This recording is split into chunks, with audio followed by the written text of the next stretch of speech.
Está no ar mais um programa Nos Bastidores da Política, com Tenente Melo, aqui na Rádio Futura FM 106,9. Um espaço para você fazer sua pergunta, tirar suas dúvidas ou dar a sua opinião sobre política. Nos Bastidores da Política, com Tenente Melo. Bom dia, Itajubá, bom dia, ouvintes da Futura FM. Estamos aqui mais uma vez, juntos e ao vivo, diretamente dos estúdios da 106.9, nos Bastidores da Política. Quem fala é o Tenente Melo. Que manhã fria, Duarte, sexta-feira fria, mas nada se compara a ontem, hein? Ontem realmente foi um dia bem marcante para nós, o dia mais frio do ano aí. Por enquanto, espero que nenhum outro vença esse recorde, mas estamos aí passando por uma frente fria pesada, toda a região do sul de Minas, sul da Serra da Mantiqueira, passando por dias gelados. Espero que você, nosso ouvinte, esteja bem protegido e bem agasalhado. E se você pode levar um agasalho, por favor, ao sair de casa, leve um agasalho no carro, leve um agasalho com você, para você poder doar esse agasalho para quem precisa. É o momento de nos unirmos, porque afinal, nada melhor do que o calor humano para aquecer esses dias frios. Nosso programa hoje é ao vivo e você pode acompanhar também pelo Facebook da Futura FM. Facebook Rádio Futura, você acompanha o programa também, a transmissão ao vivo por lá. Já tá no ar, Duarte, lá também? Não estou acompanhando por aqui. Vou procurar aqui no Facebook para que a gente possa acompanhar também por lá. Você pode mandar a sua mensagem, mandar a sua pergunta, a sua dúvida. Hoje recebemos aqui dois convidados muito especiais para mim, porque são meus amigos. Um é meu colega de trabalho, o vereador Rafael, está aqui conosco hoje. Daqui a pouco ele vai dar um oi para você, ouvinte. E também o João Vitor. O João Vitor tem participado do nosso programa aí já há algumas semanas, mandando seus comentários, principalmente sobre fatos políticos que têm acontecido no cenário nacional. João Vitor, meu ex-aluno, tenho muito orgulho de falar isso, e está formando agora em filosofia, né, João Vitor? Daqui a pouquinho também nós vamos poder conversar com ele. Se você está acompanhando o programa aí pelo Facebook, está vendo a imagem, hoje está percebendo que o Melo está mais chique. O Duarte até estranhou, o Rafael também me xingou, disse que não costuma andar tão elegante assim. Mas estou de terno, estou todo diferenciado hoje. Eu estou vindo de dois eventos muito importantes. Hoje o meu dia começou bem cedo. Nós estávamos lá no Hotel de Trânsito do Batalhão do Exército. Nós recebemos o convite para um café da manhã junto à AORE, a Associação dos Oficiais da Reserva do Exército de Itajubá. Então pude encontrar aí velhos colegas, antigos companheiros de farda. O comandante do batalhão estava junto. Esteve comigo também lá o secretário Massu, de Defesa Social. O tenente Alain, também, oficial da Reserva do Exército. Nosso atual diretor de trânsito. Então mando um abraço aqui para todos que compõem a AORE, a Associação dos Oficiais da Reserva do Exército de Itajubá. Se você passou pelo batalhão, se você também passou pelo Exército e quer conhecer um pouquinho mais sobre essa associação que une os irmãos de farda, então você está convidado a visitar o Instagram da AORE, a Associação dos Oficiais da Reserva do Exército de Itajubá. De lá, fui para a sede da Brilux. Caros ouvintes, hoje a Brilux produziu o seu primeiro item na nossa cidade. Foi dada a partida na linha de produção da Brilux, um momento realmente marcante para nós. Eu que já estive lá na parte de Indústria e Comércio durante o primeiro mandato do ex-prefeito Rodrigo Rieira. Ele estava junto conosco lá também, o presidente da Câmara estava conosco, o prefeito Christian, o doutor Nilo, vice-prefeito, também estavam presentes hoje nessa cerimônia. Não foi uma cerimônia grande, como os próprios diretores da Brilux, que estão aqui também na cidade presente hoje, falaram. É um momento íntimo, um momento marcante para a empresa. Não podemos fazer grandes eventos, evidentemente em razão da pandemia, mas não podia passar em branco. Então hoje a linha de produção da Brilux foi iniciada e já estamos lá. Temos entre funcionários da linha de produção, mais o pessoal da área de comercial, logística, em torno de 180 pessoas já na ativa, já trabalhando hoje. E mais aí os profissionais que estão na obra, né, na modernização do prédio, da estrutura da planta da fábrica. Então a Brilux está funcionando já em Itajubá. Foram meses, né, de negociação. Eles são muito felizes de estar aqui. O presidente do grupo fez uma fala muito bacana para nós que somos de Itajubá. Ele falando que a empresa visitou várias cidades da região e que nenhuma das cidades ofereceu aquilo que Itajubá tinha, o grande diferencial de Itajubá, que é a nossa população. as nossas pessoas bem qualificadas, bem treinadas, dispostas a trabalhar de verdade. Ele falou que isso ficou muito claro para eles quando eles aqui vieram. Encontraram uma planta já pronta, que foi também um grande avanço. Para quem não sabe ainda, a Brilux funciona no antigo prédio da FL. Falaram que viveram várias experiências marcantes no processo seletivo, que continua, tá, gente? Eles continuam contratando pessoas, a planta ainda vai ampliar. Ele falou que vários ex-funcionários da FL, com 20, 25 anos de experiência de casa, puderam agora retornar para trabalhar no mesmo prédio, agora uma nova fábrica, mas no mesmo prédio. Então ele falou que foi muito bonito ver a emoção dessas pessoas retornando para trabalhar onde já passaram tantos anos de suas vidas. Então é muito bacana para nós, é um momento realmente marcante. Podemos conversar isso lá com os funcionários que fazem parte da equipe que já está começando hoje e deixar claro para eles, olha, tem muita gente lá fora, talvez você, nosso ouvinte, seja um desses que está esperando uma oportunidade. E para aqueles que estão lá dentro, eles servem de exemplo para nós, de referência para nós. Uma luz aí de esperança para que novos empregos venham surgir na nossa cidade. A Brilux vem abrir este caminho. Então, registrando aí, compartilho com você, nosso ouvinte, esse momento muito especial que nós vivemos hoje, na manhã desta sexta-feira. E agora a gente está aqui, juntos, no programa, para poder a gente conversar aí sobre política. O que aconteceu na última semana? Será que teve alguma coisa aí marcante nos últimos dias? O que aconteceu na Câmara de Vereadores? O vereador Rafael que está conosco aqui, ele é um dos membros da CPI da Covid também, lá da Câmara. Será que tem alguma novidade, alguma previsão de prazo para terminar? Vamos conversar com ele sobre isso hoje também. E a minha grande alegria de receber esses dois amigos hoje aqui no programa, porque os dois têm ideologias políticas bem definidas, bem claras. O João Vitor, embora seja muito jovem ainda, ele já participa de maneira muito ativa, deixa muito claro seus posicionamentos. O Rafael também, ele faz questão que a gente reforce isso, também é muito jovem, né, Rafael? Se a gente não falar, ele fica chateado. E também já tem uma posição muito clara da política, sempre deixou claro seus posicionamentos. Não é à toa que foi eleito, muito bem votado aí na sua primeira eleição, já eleito vereador de Itajubá. Vamos começar então pelos menos jovens. Vereador Rafael Rodrigues, bom dia. Bom dia, Tenente Melo. Bom dia, caro João Vitor, quem tem o prazer de conhecer pessoalmente. Bom dia ao nosso amigo também que nos auxilia aqui. E bom dia a todos os ouvintes dessa querida rádio. O Rafael, segunda vez que ele aceita o nosso convite vir aqui. É difícil trazer esse homem aqui, por quê? Porque ele, assim como eu, tem a questão de ser professor também. Então o horário é difícil, o horário é complicado. Rafael, aulas voltando. Graças a Deus. Aulas presenciais voltando. É isso aí, nós estamos há um bom tempo lutando pelo retorno às atividades presenciais de ensino no município de Itajubá. Durante esse período, eu e alguns outros vereadores, nós somos procurados por um grupo de pais, né, preocupados com a saúde física, mental, né, com as questões também pedagógicas de ensino dos seus filhos, e nos pressionando para que nós possamos, né, enquanto vereadores, pressionar o poder público, o executivo, ao retorno às aulas presenciais, né? Então nós estamos há um bom tempo nessa luta. É claro que não é um mérito meu, né? Mas eu, enquanto vereador, eu estou sempre à disposição desses pais, dos professores, pelo retorno seguro das atividades presenciais de ensino. E ontem nós tivemos aí a notícia, né, que a Onda Vermelha flexibilizou para o retorno às atividades, às aulas dos nossos alunos.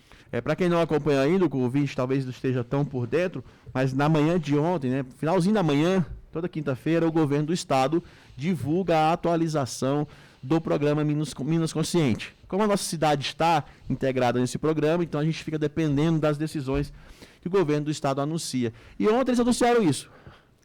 Itajubá e região retorna para a chamada onda vermelha normal, não restritiva. Até então nós estávamos na onda vermelha restritiva.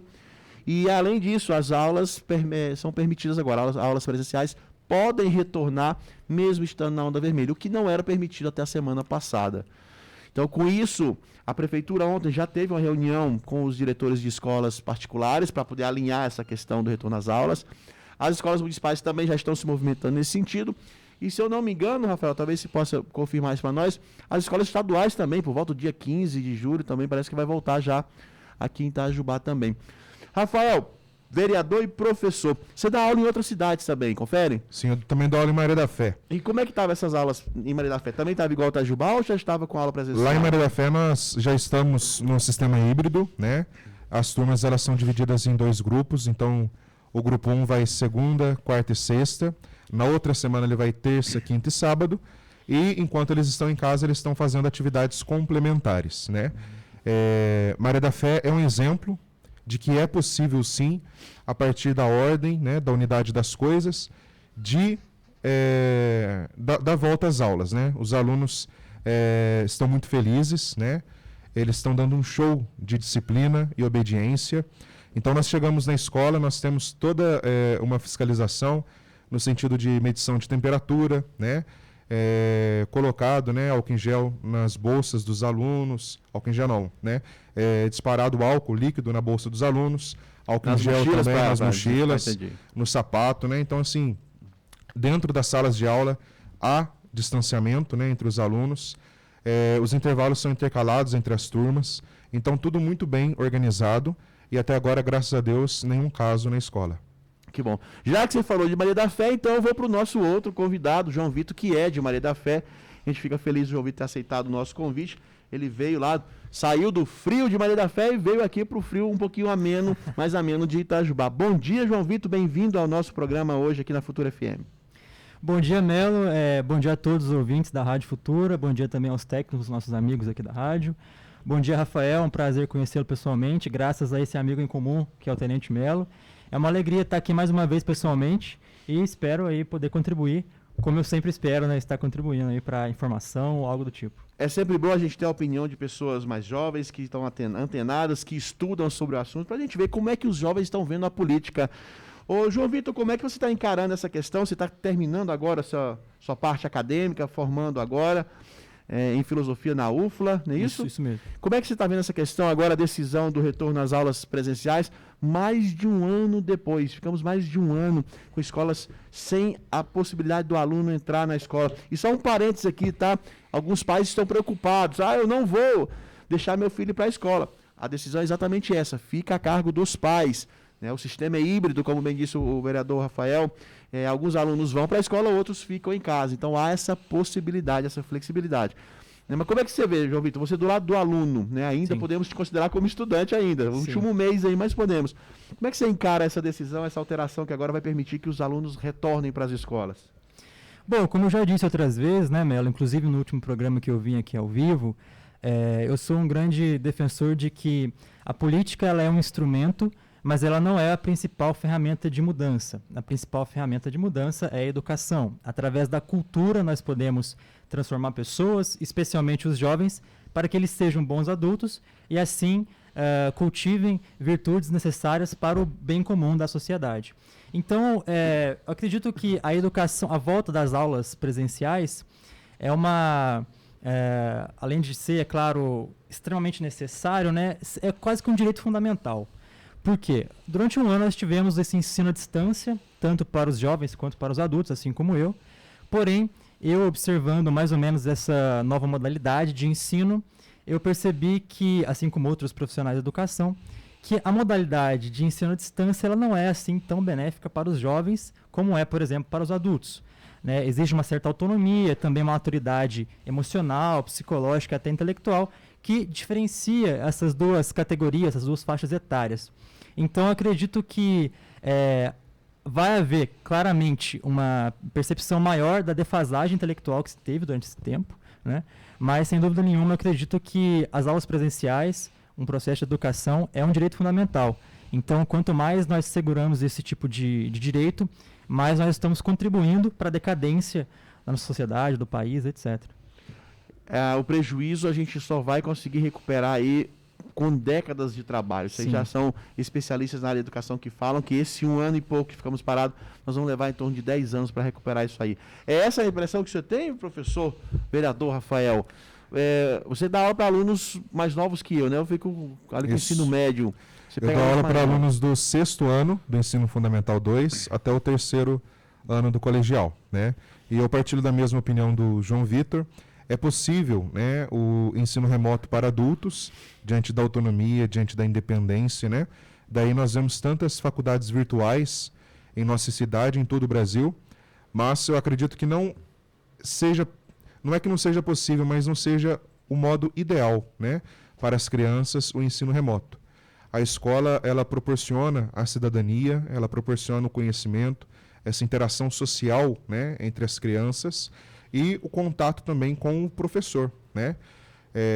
Nós estamos tendo na Câmara, né, será votado na próxima segunda-feira, em primeiro turno, o projeto de lei que declara as escolas como essenciais, né? E elas são essenciais devido a esses fatores. E também, né, o professor, enquanto está diretamente com o aluno, ele pode supervisionar o aluno, né? Quantas crianças podem estar em situação de vulnerabilidade com seus pais, né? Sofrendo, às vezes, de pressão psicológica, né, ou de agressões físicas. O professor, ele também tem essa função de observar a vida cotidiana do aluno, né, naquilo que lhe compete. Então, dentro de sala de aula, se o professor vê alguma anormalidade, também pode acionar os órgãos competentes, como o Conselho Tutelar, enfim, né? Esse é um dos tantos motivos que nós defendemos o retorno das aulas presenciais. O senhor está falando do projeto que está em andamento lá na Câmara, né? Inclusive a gente participou, o vereador Rafael, presidente da Comissão de Educação, eu estou como membro dessa comissão, nós participamos da discussão, né? Inclusive o parecer foi desfavorável, né? O parecer de autoria da vereadora Andressa foi desfavorável a esse projeto. E aí o senhor apresentou um parecer em separado que nos permitiu votar e que o projeto pudesse dar andamento e continuidade para poder ir à votação no plenário. Isso aconteceu na última reunião da Comissão de Educação, não foi isso? Isso, foi isso mesmo. Na Câmara Municipal, né, nós, além de trabalharmos com projetos de lei, requerimentos, indicações, tudo isso passa por um projeto, por um processo, né? E dentro desse processo dessas leis estão as comissões, né? E como o senhor bem disse, eu sou presidente da Comissão de Educação. E nessa comissão nós debatemos educação, né? Então nós já foram convidados professores, pediatras, diretores, foi convidado também o nosso secretário. Na próxima semana ele vai retornar para falar das escolas municipais. Secretário, né? De Educação Secretário Municipal, de Educação, Peter, né? Enfim, então nós tivemos, como parte desse processo de tramitação, desse PL das escolas da educação como essencial, um parecer desfavorável, né? Um parecer negativo da relatora da comissão, que é a vereadora Andressa. Diante da minha leitura, né, eu discordei do parecer dela, e o senhor também teve um voto contrário, e eu fiz um parecer em separado, né? Então nós fizemos um outro parecer, que é, por fim, a relatoria da comissão, né? E nesse parecer nós justificamos a importância do retorno às aulas. Muita gente não consegue perceber, Rafael, e eu me incluo nesse grupo, que o prejuízo das crianças, principalmente crianças, os adolescentes ali, estarem fora do ambiente escolar, o prejuízo é muito além da questão acadêmica, né, o português, a matemática, a ciência, vai muito além disso. Abala realmente psicologicamente essa molecada, porque o convívio social, como você bem falou agora há pouco, faz parte do desenvolvimento deles.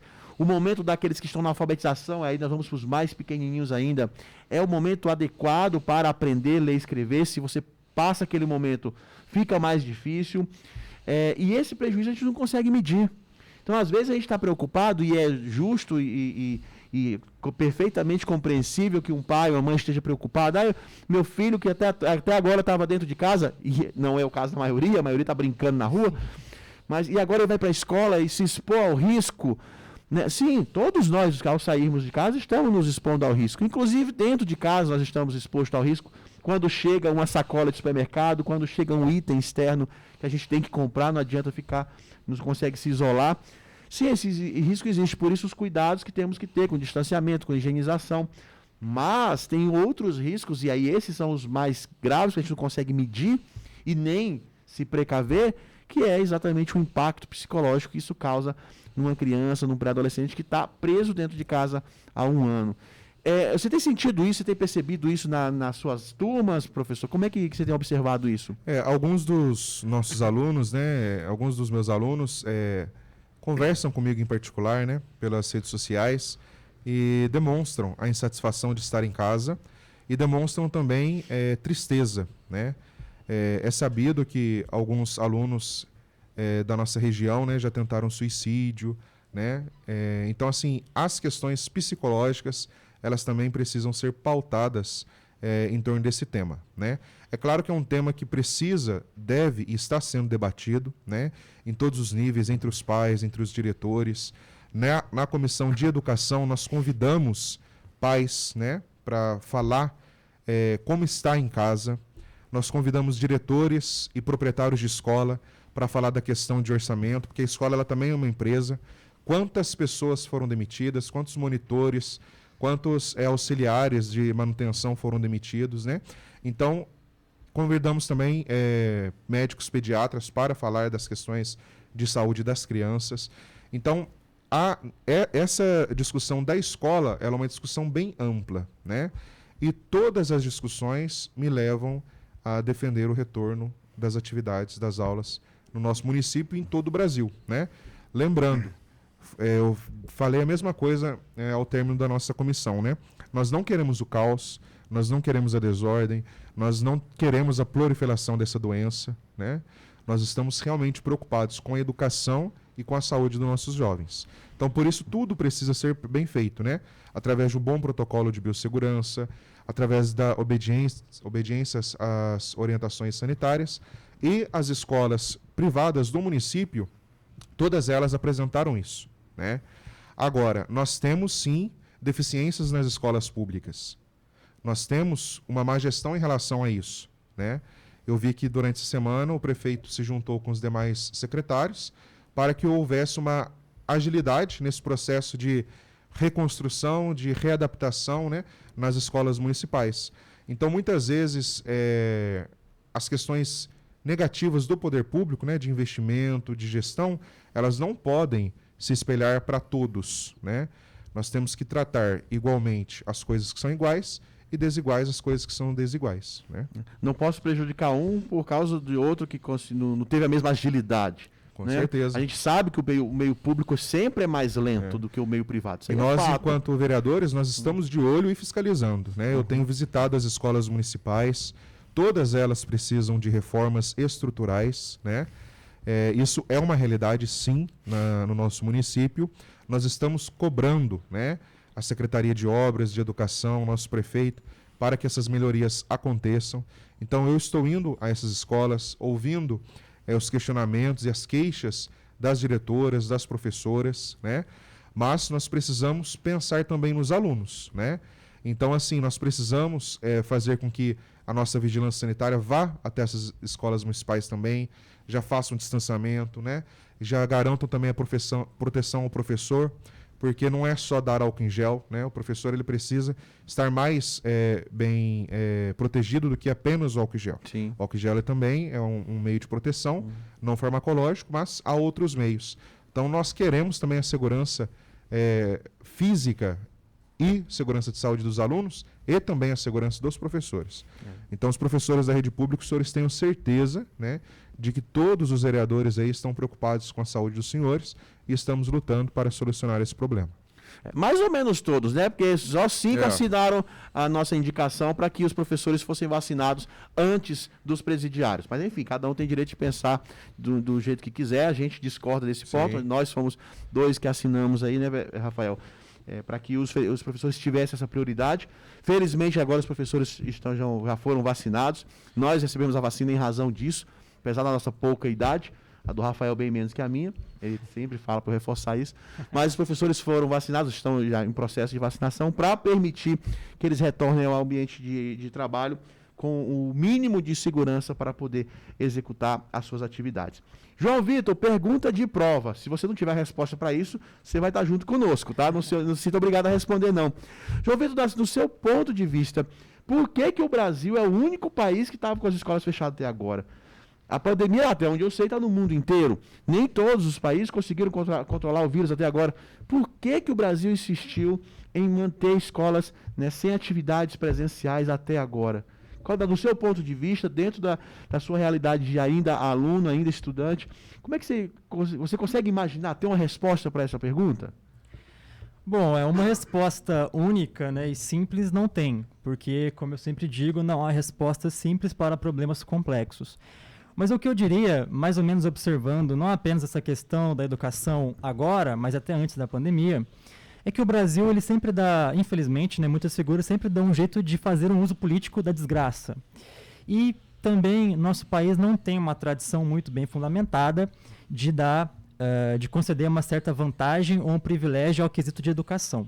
Nosso país nunca foi muito preocupado com isso. Alguns dizem que em certa gestão de presidência, alguns anos atrás, tivemos um número elevado da expansão intelectual, mas isso não é verdade. É mais questão de números e dinheiro do que de fato de realidade, de resultado intelectual. Então eu diria que o Brasil, primeiramente, ele tem, infelizmente, uma tradição política antiga de fazer uso político da desgraça.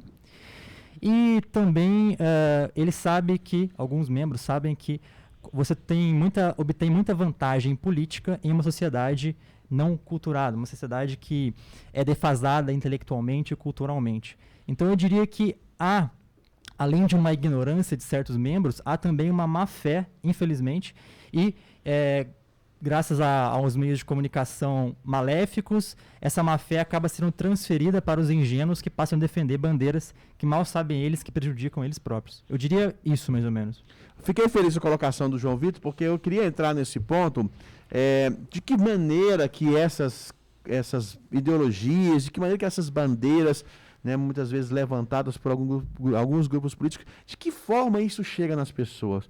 De que forma uma ideologia, muitas vezes distorcida, né, chega e penetra de maneira tão profunda na nossa sociedade que fica difícil de arrancar. Por que eu estou falando isso? Vamos tentar nos imaginar, os ouvintes podem tentar fazer esse exercício junto conosco. Aqui eu mando um abraço para a Kika, que está acompanhando, a Flávia, o Wagner, a Larissa, todos que estão acompanhando o nosso programa.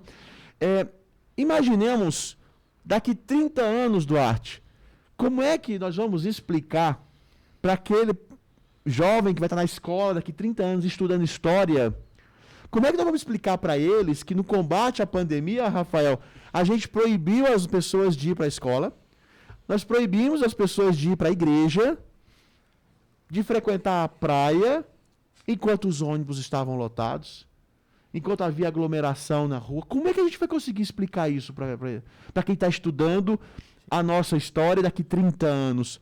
Como é que você explica, Rafael, que por um ano e meio, no nosso país, a escola, a igreja foi um ambiente ruim para ser frequentado? Como é que a gente explica isso para alguém? Vamos sair da caixa, né, como dizem os estudiosos. Vamos ver o problema de fora. De que maneira a gente explica isso? Não, você pode entrar no ônibus da Valônia cheio, porque você tem que trabalhar, mas não entre na escola. Não entre na igreja, porque lá você vai ser contaminado. Como é que a gente explica isso, Rafael? Como é que a nossa sociedade aceitou isso de maneira tão pacífica? Onde que está a falha? Porque essa não foi a realidade dos outros países. Se isso tivesse acontecido no mundo inteiro, a gente vai, realmente deve ser o único caminho. Mas não! Será que só nós estamos certos? O resto do mundo inteiro enfrentou de maneira diferente essa pandemia e o Brasil escolheu essa tática. Não, tira as pessoas da escola, tira as pessoas dos cultos, das igrejas, não deixa trabalhar a saúde do espírito, nem deixa a criança estudar. Sim. O resto pode. Basicamente foi isso. Como nós aceitamos isso, Rafael? As pessoas, elas são dominadas pelo medo, né? Então, diante do medo, elas se curvam diante de qualquer posicionamento político. Então, nós temos uma razão ilógica, que nós nem poderíamos chamar de razão, né? A lógica de alguns governantes é a ilógica, né? O senhor mencionou aí.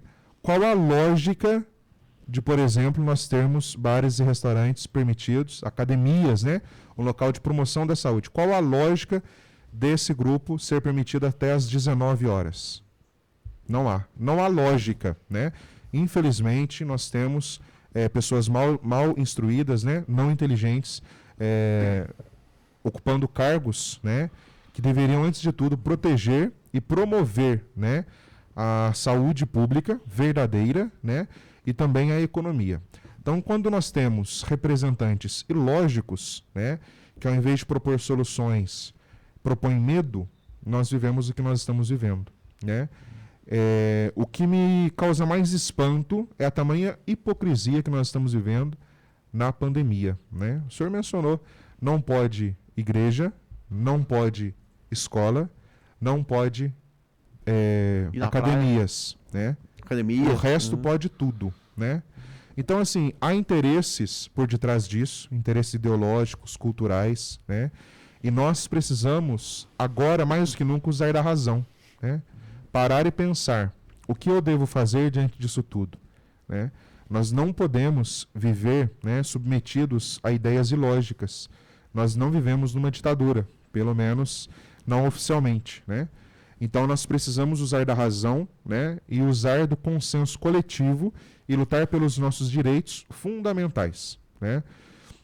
Dentre esses direitos nós temos o direito à vida e o direito à liberdade, né? É claro que o poder público ele pode nos orientar, né, no que nós podemos ou não fazer para mitigar essa questão do coronavírus. Mas as nossas liberdades individuais elas estão em jogo e diante disso nós precisamos e devemos nos posicionar, né? E no Brasil eu vejo que todas as manifestações são válidas, né? Mas a maior manifestação está no voto, né? Então, se nós temos os representantes que temos, é porque nós votamos neles, né?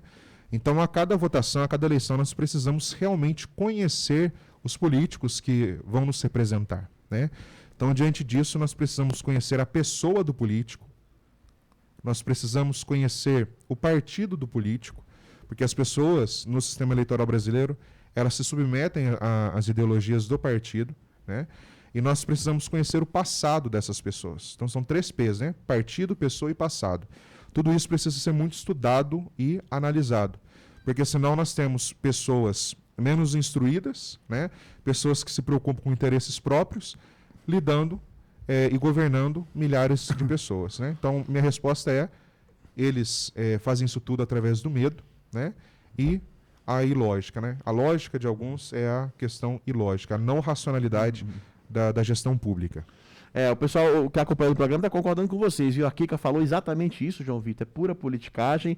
A Nádia mandou um bom dia bem empolgado aqui e concordou com o que o João Vitor e o Rafael falaram. A Nádia está elogiando, muito bom, João Vitor, rapaz jovem e tão inteligente. Por isso foi meu aluno, Nádia. Quem dera fosse por isso.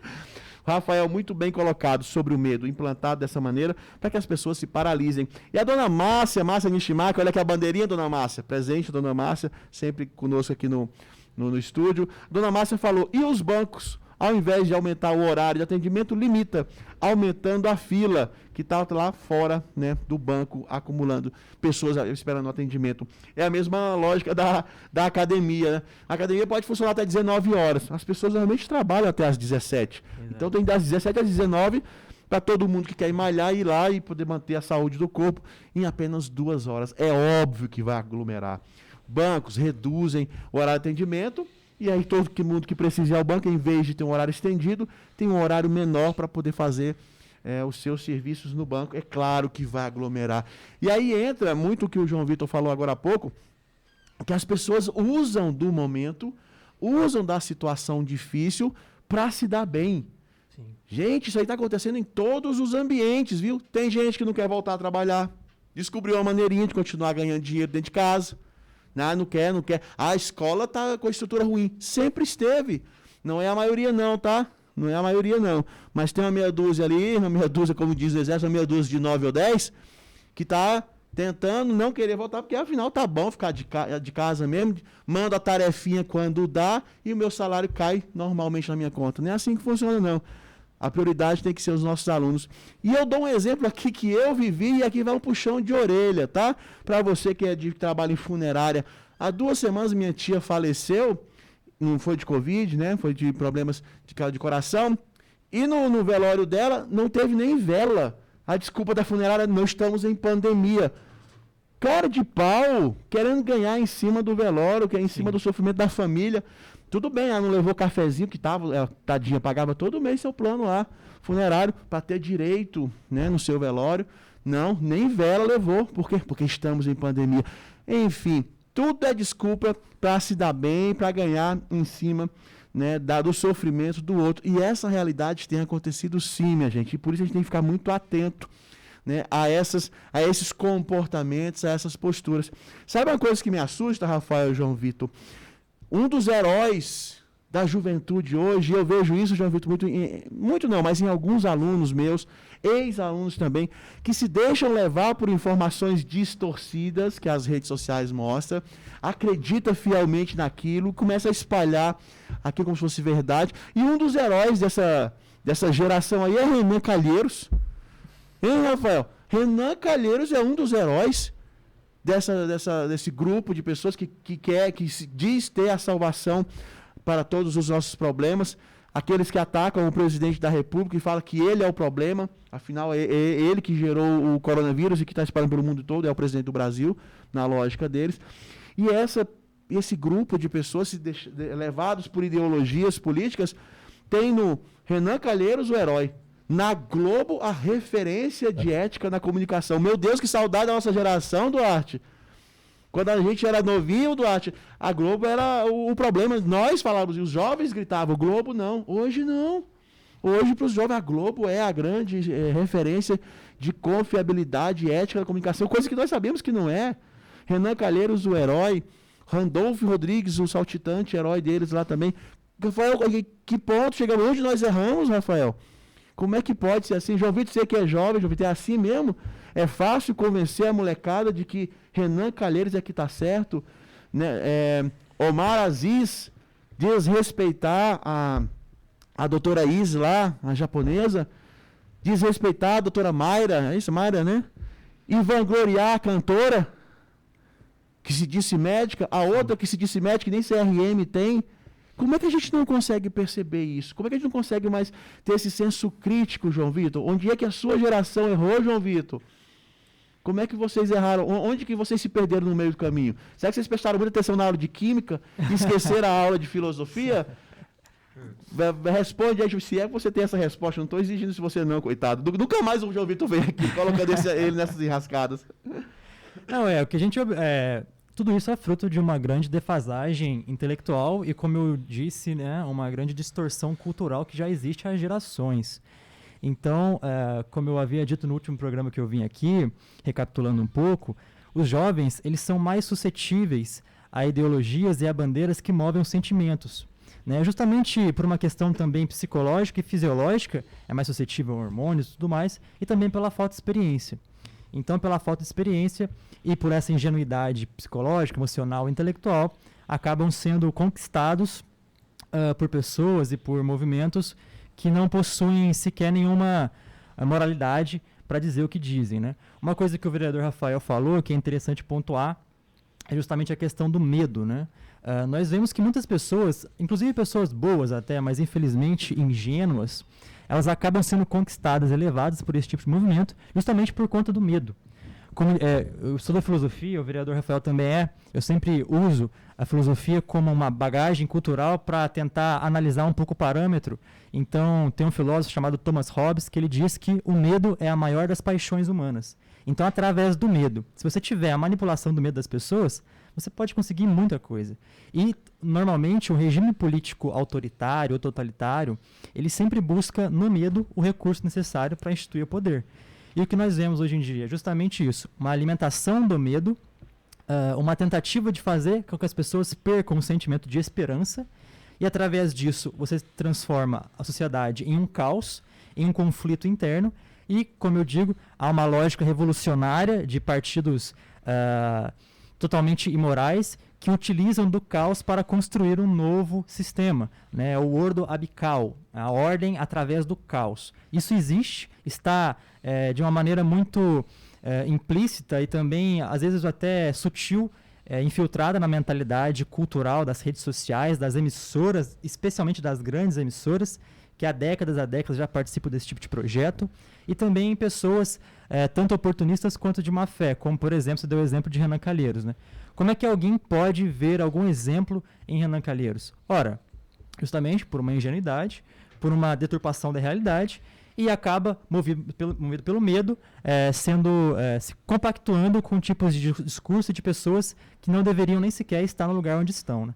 É a falta de conhecimento, é a ingenuidade intelectual, a ingenuidade emocional e diversos outros aspectos que só contribuem para a desinformação, e quem sofre com isso é a própria população. Muita parte dela, às vezes, nem sabe disso. Né? essas pessoas que não deveriam estar lá, mas estão por culpa nossa, como bem disse o vereador Rafael agora há pouco. Afinal, de 2 em 2 anos, nós temos a oportunidade de mudar. Sim. Em uma eleição a gente muda lá em cima, outra eleição a gente muda aqui embaixo.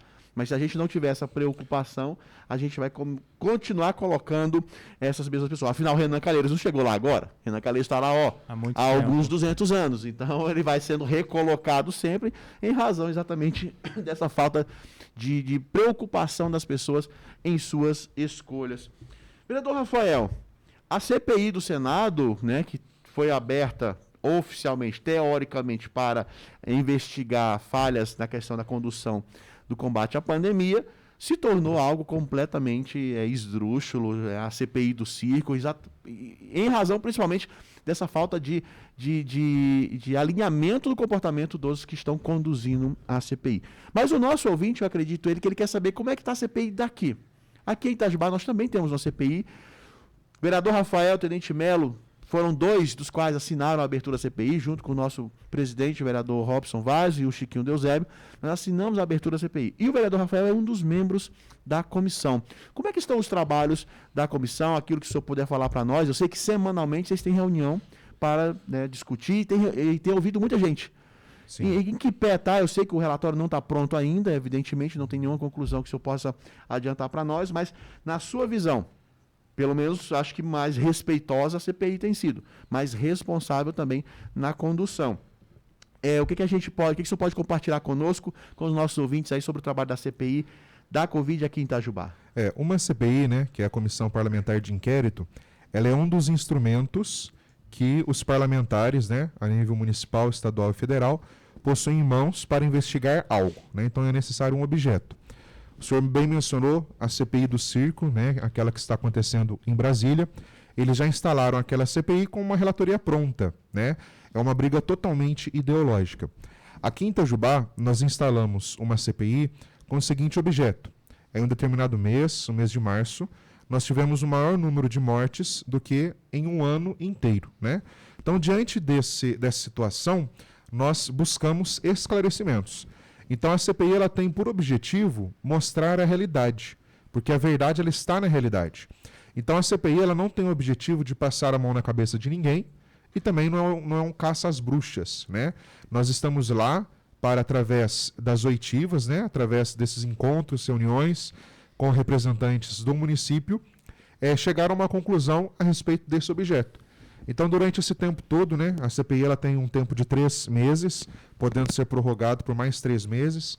Essa prorrogação não necessariamente fica mais 3 meses, né, ela pode durar 10, 20 dias, a prorrogação dela.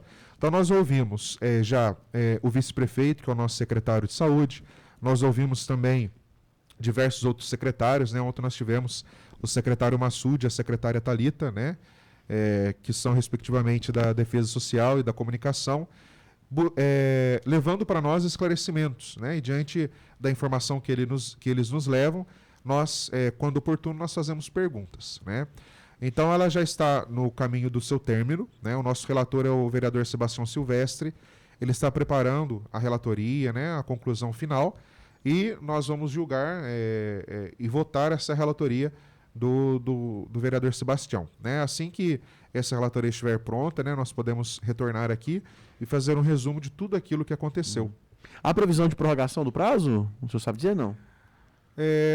Os 90 dias encerra quando? Encerra agora em julho, né? Se eu não me engano, dia 19. 19 de julho. 19 de julho. Vai coincidir mais ou menos com o recesso da Câmara. Tem dia 19 de julho, né? Eu acredito que o vereador Sebastião já está terminando, né? E é claro que para a gente votar numa relatoria, nós precisamos lê-la toda ela, né? Sim. Uhum. Então a gente vai querer um certo tempo. Então não sei se vai dar tempo, né? Se não der, a gente faz a prorrogação como consta no regimento interno da Câmara Municipal. Maravilha. Mandar aqui um abraço pro ex-vereador Fabrício da Farmácia. Grande Fabrício mandou mensagem para nós. Parabéns pela excelente entrevista. Tenho 2 filhas e meu medo é justamente o que você falou. Elas estão perdendo a melhor fase da vida. Aquela fase de conhecimento do corpo, início de relacionamento e principalmente a sua afirmação que a escola faz falta. Grande abraço, Fabrício, para você. Abraço também pro André Alves, ex-secretário de administração, marido da Maria Ângela, também nós ex-secretária de educação da cidade, também estão aí felizes com a decisão do retorno às aulas. Ô, Rafael, Ano que vem tem eleição. Na eleição do ano que vem nós vamos escolher nossos deputados, deputado estadual, deputado federal, senadores. É um senador esse ano que vem. Governador, presidente da República. De que maneira o senhor está enxergando, está percebendo que essa eleição vai acontecer? O voto auditável vai ter ou não vai ter? O que você acha? O que você pensa sobre isso? Eu acredito que a principal pauta hoje do conservadorismo deva ser o voto auditável, né? Que os eleitores, né, tenham a confirmação de quem eles votaram realmente, né? Eu não entendo por que esconder, né, a contagem de votos. Eu não entendo por que nós não podermos proporcionar no Brasil o voto auditável, o voto impresso, né? Não é excluir com aquilo que já existe, mas é complementar um processo eleitoral, né? Então, assim, nós estamos lutando para isso, né? Apoiando os deputados e senadores que também são favoráveis a esse voto auditável, né? Criou-se uma comissão agora no Congresso e aguardamos os próximos capítulos com esperança, né? O João comentou muito a questão da esperança. Nós, enquanto brasileiros, nós nunca podemos perder a esperança, né? E lembrar que a boa política ela se faz, né? Também numa gestão pública, mas antes nas ações individuais e familiares, né? Nas ações próximas da gente. Tem muita gente que acha que política só se faz quem é candidato. Não, política a gente faz todo dia. Com certeza. Política a gente faz no dia a dia, na família. Toda vez que se reúne em grupo para tomar uma decisão que favorece ou que afeta o grupo como um todo, você está fazendo política. Rafael, você falou em voto impresso, mas aí eu vou levar a cédula para casa? É isso que a esquerda está falando? É assim que vai funcionar, não? Não leva não. O voto... Nunca levou. Nunca levou, né? O voto impresso, né? Ele seria uma segunda contagem dos votos virtuais, né? Dos votos da urna, né? Seria uma comprovação de um primeiro resultado, né? E não vejo por que, né, as pessoas sejam contra isso. As pessoas pedem transparência, nós somos favoráveis à transparência e que essa transparência ela também seja validada, né? Nós vemos aí várias forças, né, vários partidos tentando voltar ao poder de qualquer forma. E quando é qualquer forma mesmo, né? Pelo poder, algumas pessoas, alguns partidos são capazes de fazer o que for para voltar ao poder, né? Faz mesmo, viu, Rafael? Faz mesmo. Faz mesmo. Aí eu te pergunto, Rafael, o João Vitor ficar de lado um pouquinho aqui, só nós dois que estamos aqui na Câmara hoje, te pergunto o seguinte, Rafael, o que você acha de um vereador, de um político, vamos nos limitar aqui à nossa função de vereador, ficar andando para cima e para baixo, tirando fotinha com um deputado que até 4 anos atrás defendia um governo chamado Pimentel, pode se benzer aí quem está em casa, para que isso não volte, que saqueou as prefeituras, que bloqueou recurso para a educação e para a saúde, e as cidades ficaram sem receber dinheiro para isso. Se você tem uma criança que estava na creche na época, as creches quase fecharam, porque ficaram mais de anos sem receber recurso para isso. E agora, como se nada disso tivesse acontecido, ou como se a gente tivesse a obrigação de esquecer aquilo que aconteceu 4 anos atrás, agora está por aí. Coincidentemente, no ano pré-eleitoral, reaparecem sorridentes e bonitos tirando foto, abraçados com vereadores que estão no mandato, acabaram de passar por uma eleição, foram aprovados pela urna, estão lá eleitos, claramente semeando aí apoio para o ano que vem votar. Eu até ouvi de um colega nosso, Rafael, falou assim, política nem sempre se faz com emoção, se faz com a razão também. Eu falei, e é o fato, tem que usar fígado, às vezes, na política, mas nunca deixar os princípios de lado. Às vezes tem que fazer coisas da política que te dá desespero, para usar a palavra leve aqui, mas nunca deixando os princípios de lado. Você vai andar para cima e para baixo, Rafael, com algum deputado desse aí que até 4 anos atrás, não é tanto tempo não, é 4 anos só, gente. Estava lá apoiando o Pimentel e ajudando ele nessas decisões que ele tomou de saquear as prefeituras? Nós temos alguns fatos, né? O governo Pimentel, ele antes de tudo é um desgoverno, né? Ele só serviu para atrasar o nosso Estado, né? Nós temos algumas indicações de corrupção e nós não devemos nunca apoiar essas pessoas, né? Roubar pouco ou muito é roubar, né? E ainda mais dinheiro público, isso não deve ser feito. Então, eu tenho total declínio, né? Por pessoas assim e eu procuro estar com pessoas boas que façam da política aquilo que tem que ser feito, a boa política. né? O que nós vemos, né, em tempos de eleições são politicagens. Acredito que todo mundo, né, principalmente nos dias de hoje, precisam contar com as redes sociais, né? As redes sociais são uma grande ferramenta para a política, para as pessoas mostrarem o trabalho delas, mas não nesses períodos esporádicos, né? Em períodos específicos, onde a pessoa permanece 4 anos longe, né? Ou 3 anos longe e volta no último ano para a região dela, para tentar enganar as pessoas, né? Itajubá é uma cidade conservadora, de princípios cristãos, e nós precisamos e vamos lutar por esses princípios e por esses valores, né? Nós somos a 11ª cidade que proporcionalmente mais votou no nosso presidente Bolsonaro. Eu acredito que nós repetiremos isso, com toda certeza.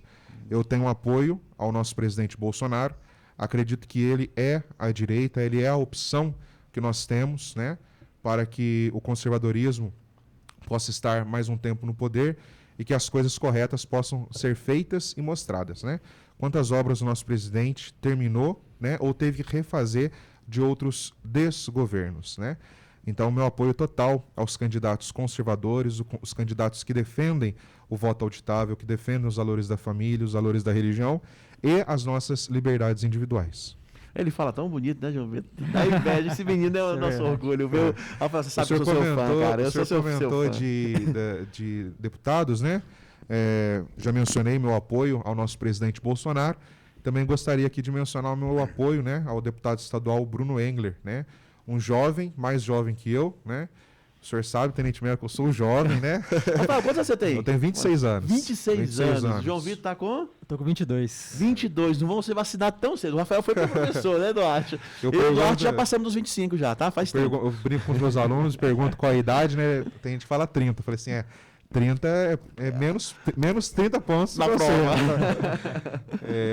Então nós estamos aí com o Bruno Engler, né, que é um candidato de peso, não só moralmente falando, mas literalmente também. Um candidato que na sua última campanha não fez campanha física em Itajubá, né, mas nós contamos com o apoio dele, teve quase 2.000 votos. E o Bruno aí, ele já enviou para Itajubá emendas no valor de quase R$1 milhão, né, se preocupando com a educação. Então nós tivemos R$100 mil para a escola Barão do Rio Branco, na Santa Rosa. Tivemos R$200 mil para a escola estadual João 23, na Varginha. Um ônibus para o Cisma, que atende Itajubá e região, no valor de aproximadamente de 250 mil, né? E outras emendas para a saúde, tá?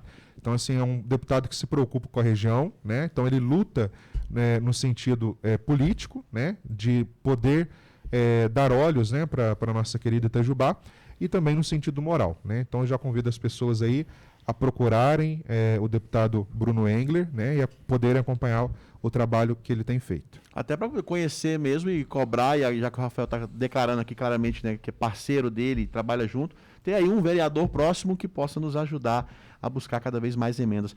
O Bruno Engler conheço através do Rafael, também admiro o trabalho dele, mando um abraço para ele aqui, tenho certeza que nós vamos editar esse vídeo e mandar para ele. Né? Também trabalho junto com o Coronel Henrique, o deputado estadual também, oficial do Exército, também, que é um grande amigo nosso, grande parceiro, também tem feito seu trabalho por Itajubá e por Minas. Isso é muito bom, nós termos nomes, né, dessa estirpe, dessa qualidade, nos representando lá na Assembleia Legislativa. Eu queria perguntar para o João Vitor, que não viveu a realidade do voto impresso, Duarte, que nós vivemos, que alguns ouvintes nossos viveram. Eu lembro, criança, acompanhar as apurações na cédula ali e tal, onde você escrevia o nome do candidato, né? Os candidatos a vereador, deputado, você tinha que escrever o nome ou o número, né? Os de presidente, prefeito, você marcava um xizinho na cédula. Como é que você encara isso? Você não viveu essa realidade, você não sabe como é que foi a questão de voto impresso, agora é um pouco diferente, né? A proposta é que, além da urna, ao digitar na urna lá, você vê na tela, mas do lado a impressora imprime o seu voto, você vê o seu voto e ele cai na urna física ali. O que você acha sobre essa ideia? É desnecessária? Você acha que é supérflua ou não? Você acha que é necessária? Bom, eu acredito que qualquer mecanismo que traga um pouco mais de transparência e de confiabilidade para o cidadão não pode ter algum mal nisso, né? Então, por mais que eu vejo muitas pessoas, né, por mais que ainda muitas pessoas digam, né, que há muita confiabilidade no nosso sistema eleitoral eletrônico, que não há nenhuma possibilidade de deturpação ou algo do tipo. Bom, independente que seja 100% seguro, por que está incorreto moralmente você exigir apenas um setor a mais de transparência? Não é, de forma alguma, maléfico isso. Pelo contrário, você cria maior confiabilidade nos agentes políticos e no Estado, e até no próprio sistema eleitoral. No Brasil, a gente vive hoje não só a minha geração, mas muitas pessoas de várias gerações, vive hoje uma desconfiança muito grande na política. Não nos políticos apenas e no Estado, mas no mecanismo político em geral. Isso é ruim, isso é maléfico. Por quê? Porque a pessoa ela passa a criar sentimentos de individualismo exacerbado a ponto de não se preocupar mais com o bem comum. Ou seja, essa desconfiança no sistema eleitoral, no sistema político brasileiro, acaba levando para uma certa... conflitos sociais e até mesmo divisão e colisão do tecido social. Isso é ruim. Onde não tem unidade, onde não tem união, onde não tem confiança naquele que vai nos governar, ou se é realmente aquele que foi eleito, bom, você não pode esperar mais nada de bom disso. Então eu diria que, independente de ser um sistema, hoje, o sistema eleitoral das urnas eletrônicas, independente se for 100% confiável, não há mal nenhum no cidadão exigir apenas 1% a mais de confiabilidade. Isso não vai gerar mal nenhum. Então, se não é mal, por que não fazer? Os países de primeiro mundo, todos, ainda usam um sistema considerado pela política brasileira arcaico, que é o sistema de cédulas, né? Impressas num papel e tudo mais. Bom, isso significa que eles são atrasados? Não, mas significa que eles sabem trabalhar com a comunidade uma maior confiança no seu próprio sistema eleitoral. E o país que talvez tenha mais discussões em relação à confiabilidade dos votos é no Brasil. Então, por que não dar mais esse voto de confiança? Eu diria que não há mal algum e eu apoio 100% essa ideia. Não é à toa que nós somos um dos poucos, 2 só países que usa a urna ainda da primeira geração, que é a urna que só é digital, não tem nenhuma confirmação impressa. O Diego Papi concorda com isso que você falou, João Vitor. Bom dia a todos. Só de ver os políticos e algumas autoridades que são contra o voto impresso, já dá para ver que estamos no caminho certo. É exatamente isso. Parabéns a vocês pelo trabalho. Rafael, vamos encerrar hoje então com você, já meio-dia aqui. O João Vitor usou uma palavra que está muito na moda e que a geração dele usa muito para justificar muita coisa. Transparência. Vereador Rafael, você e o Tenente Melo foram os únicos que votaram contra a transparência na lista de vacinados. Como é que vocês têm coragem de fazer isso? Afinal, foi isso que saiu na mídia. Rafael, por que você votou contra o projeto de lei que obriga a Prefeitura a divulgar de maneira indiscriminada a lista de vacinados em Itajubá? Afinal, é a transparência que está em jogo ou não é? Agradeço pela pergunta, Tenente Melo. Muitas pessoas falam muito daquilo que eu faço ou deixo de fazer sem que me perguntem ou sem que eu tenha possibilidade de resposta. Só um parênteses, você sabe que é por esse motivo que uma rádio não me convida, né? Sim. Para dar entrevista. Porque se me convidar eu vou e eu sei responder, então eles não me chamam. Então nós tivemos esse projeto, né, que divulga a lista dos nomes dos vacinados na nossa região. E eu sou contra esse projeto porque eu acredito que, no fundo, né, as pessoas queiram fazer uma divisão das pessoas, né, em pessoas vacinadas e não vacinadas. Como que um passaporte sanitário, o que está sendo discutido, né, a nível federal, infelizmente já foi aprovado pelo Senado e nós, com esperança, contamos com a reprovação, com o veto do nosso presidente, né? Esse passaporte sanitário, ele não vai chegar a obrigar ninguém a vacinar, né? Mas ele vai negar alguns direitos, como, por exemplo, o direito de tirar passaporte, né? Então, isso é muito complicado, né? Você obrigar pessoas a tomar vacina, né? Nenhum momento aqui, nunca falei contra a vacina, não sou nenhum negacionista. Acredito que nós precisamos usar todas as armas possíveis, né? Vacina, o álcool em gel, as máscaras, né? Que são medidas não farmacológicas. Sou favorável ao tratamento inicial, do uso da ivermectina e outros medicamentos. Então nós precisamos utilizar de todas essas armas. Se é a favor de dar remédio para doente, que absurdo! Então nós temos lutado, né, para o tratamento precoce. Nós temos um grupo fenomenal de médicos em Itajubá, né, em torno de 40, 50 médicos que se posicionam favoravelmente. E entre esses médicos está o Dr. Francisco Cardoso, que foi interrogado na CPI, né, e deu um baile naqueles palhaços, né, de alguns senadores. Então, meu abraço ao Dr. Francisco Cardoso e a todos os médicos que apoiam o tratamento inicial com uso de ivermectina. Enfim, então nós temos esse projeto de lei que foi passado, né? Nós fizemos também uma emenda, né, para que as pessoas que queiram que o seu nome e outros dados sejam divulgados, ok. Se elas não quiserem, que não divulguem, né? Eu tenho estado nos pontos de vacinação do nosso município e eu pergunto a muitas pessoas sobre a questão de divulgar os dados delas, né? E eu nunca ouvi alguém falar que seja favorável, tá? Nesse tempo, nunca ouvi falar que alguém que seja favorável. Então, eu sou contrário a esse projeto, em nenhum momento sendo contrário à transparência, né? Porque nós, enquanto vereadores, nós recebemos denúncias, né, de possíveis fura-filas e nós encaminhamos ao Ministério Público. Alguns vereadores já fizeram isso. Particularmente no meu gabinete, eu não recebi ainda nenhuma denúncia, né? Se receber, nós vamos fazer todo o processo legal diante disso, porque também não é mérito algum você furar fila, né? Você pegar o lugar de outra pessoa, isso também é corrupção, né? Então eu sou totalmente favorável à transparência. O que eu não sou é favorável à divulgação obrigatória dos dados das pessoas. Então eu votei realmente contra e votaria novamente contra quantas vezes possível. Infelizmente fomos votos vencidos, o projeto foi aprovado, já foi para o prefeito sancionou, e hoje em Itajubá, se você foi vacinado, seu nome já está divulgado. Se você não foi vacinado, seu nome não está na lista. Então, eu até já comentei isso algumas vezes, acho que é mesmo no programa, você está sujeito, por exemplo, a ser eliminado de um processo seletivo. Sim. Se eu, dono de uma empresa, não quero alguém não vacinado na minha empresa, eu chamo meu gerente de RH e falo, não contrata ninguém que não tomou vacina. Ah, mas ele não tomou vacina porque não chegou na idade dele, não tem problema. Ah, ele não tomou vacina porque não pode, tem algum problema de saúde que o impede. Não tem problema, não quero ele na minha empresa. E aí começa a segregação, que o vereador Rafael citou agora há pouco aqui, né? Começamos a dividir as nossas pessoas em grupos. Você é mais bonito do que aquele grupo, então eu vou separar você daqui. Isso não é nada saudável no nosso ponto de vista. Bom, caros ouvintes, já é 12:05 aqui, a sexta-feira corre aí, o final de semana já está chegando. Quero desejar a você, nosso ouvinte, um excelente final de semana. João Vitor, tchau. Obrigado aí mais uma vez pela sua presença. Agradeço pelo convite, para todos os ouvintes, né, que estão dando atenção a nós, e espero poder contribuir aqui mais vezes. O João Vitor está convidando todos os ouvintes hoje, Maria da Fé, pizza por conta dele. Pizza tá fria. Pizza fria, muito frio hoje lá. Rafael, meu grande amigo, você sabe que eu sou seu fã, tô falando isso aqui publicamente, pode gravar e depois usar. Na próxima eleição ele vai falar, o Melo falou pra votar em mim, não nele.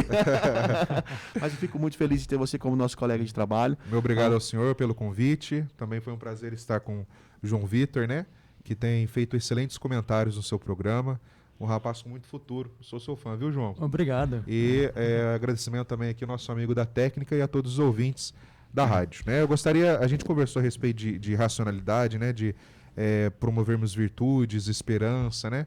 De sermos pessoas mais racionais, lógicas. E isso tudo tem por objetivo a interpretação da realidade, que é onde nós chegamos à verdade, né? Então eu gostaria de convidar os ouvintes da rádio, né? Que procurassem o professor Olavo de Carvalho, né? Que pudesse, se possível, fazer os cursos dele. É um filósofo brasileiro, né? Que merece nosso respeito, apoio, porque ele com certeza é o início disso tudo que nós estamos vivendo, tá? Dessa revolução em favor do conservadorismo, das famílias, das pessoas.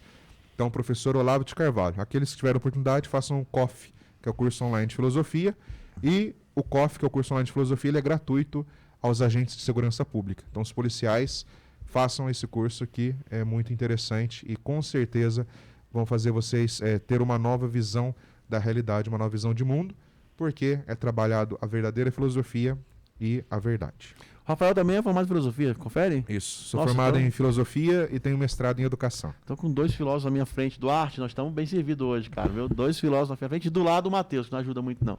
Né, Matheus? Matheus visitar a gente aqui no estúdio. Rafael, mais uma vez, obrigado. Rede social, nosso ouvinte quer conhecer o Rafael, onde é que ele encontra? Meu Instagram, @rafaelrodrigues.dm, D de dado, M de Maria, rafaelrodrigues.dm. DM. Não, D de direita e M de Minas. Isso, verdade. Direita Minas. Verdade, Direita Minas. Grande, Rafael. João Vitor, se o nosso ouvinte quiser acompanhar você nas redes sociais, ou se o nosso ouvinte quiser indicar para o seu filho, para a sua filha, para o seu neto, acompanhar um jovem de cabeça boa, de cabeça aberta, que tem aí muito conhecimento já, né, enraizado nele, estudou muito e que tem posições muito claras. Como é que a gente faz para acompanhar o João Vitor nas redes sociais? Pô, eu fico muito feliz, Melo. Eu atualmente, a única rede social que eu tenho usado para manifestar publicamente é o Instagram. Então é só procurar no Instagram, @João_98Vitor. E você pode lá ver meus comentários que saem aqui na rádio e diversas outras postagens que eu faço de vez em quando. Maravilha, então. Kika, obrigado. Aí ela elogiando muito aqui a entrevista. O Cláudio Rosa também elogiando. O Ditão Rodrigues também. Não, o Ditão não conta, então, que é suspeito. Um abraço, pai. O Ditão acompanha a sessão da Câmara também? Acompanha toda a família, os amigos, todo senhora, mundo. igual minha mãe. Minha mãe lá no Ceará acompanha as sessões da Câmara também, reunião de comissão, tudo ela acompanha, só pra ver o filho lá. Ah, meu Deus, mãe e pai não tem jeito não. Nós nunca cresce pra eles. Obrigado, Rafael. Obrigado, João Vitor. Duarte, valeu aí pelo apoio mais uma vez. A você, ouvinte, muito obrigado pela audiência. Mais uma sexta-feira juntos. Na próxima sexta-feira, se a gente não congelar até lá, a gente se encontra aqui de novo ao vivo, a partir das 11 da manhã na Futura FM, com o programa Nos Bastidores da Política com o Tenente Melo. Deus abençoe a todos, um bom final de semana e até a próxima.